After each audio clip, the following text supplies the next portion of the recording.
100-ൽ-ഒരാൾക്കറിയുന്ന life hack നോക്കൂ. വലിച്ചുമുറുക്കിയ plastic ബാഗിലെ കെട്ടഴിക്കാൻ കെട്ടിന് താഴെയുള്ള ബാഗിന്റെ ഭാഗം പിടിച്ചു വലിക്കുക. അങ്ങനെ പലതവണ ആവർത്തിക്കുമ്പോൾ കെട്ട് എളുപ്പത്തിൽ അഴിഞ്ഞുവരും. ചൂടുള്ളതോ സൂപ്പ് പോലുള്ളതോ ആയ ദ്രാവക പദാർത്ഥങ്ങൾ ചോർന്നുപോകാതെ കെട്ടിയെടുക്കാൻ ബാഗിന്റെ മധ്യഭാഗം ഒരു കൈകൊണ്ട് ഞെരുക്കി പിടിക്കുക. ഞെരുക്കി പിടിച്ച ഭാഗം മുന്നിൽ വെച്ച് ഒരു കെട്ടിടുക. എന്നിട്ട് അതിനെ ബാഗിന്റെ പുറകിലേക്കെടുത്ത് ഒരു കെട്ടിടുക.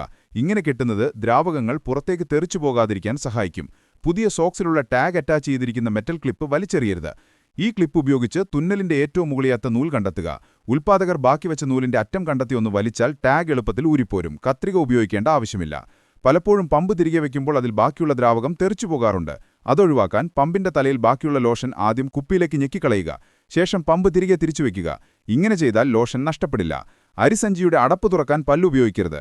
അടപ്പിന്റെ ഒരു വശം ഒറ്റ നൂലാണ് തുന്നിയിരിക്കുന്നത്, മറ്റേ വശം പല നൂലുകൾ ചേർന്ന തുന്നലാണ്. ഈ പല നൂലുകൾ ചേർന്ന തുന്നലിലെ ആദ്യത്തെ ലൂപ്പ് കുഴി കണ്ടെത്തുക. ആ ലൂപ്പ് കുഴി കത്രിക ഉപയോഗിച്ച് മുറിക്കുക. ശേഷം ഇരുവശത്തേക്കും വരിക്കുമ്പോൾ തുന്നൽ എളുപ്പത്തിൽ അഴിഞ്ഞുപോരും. കൂടുതൽ ട്രിക്കുകൾക്ക് പേജ് ഫോളോ ചെയ്യുക.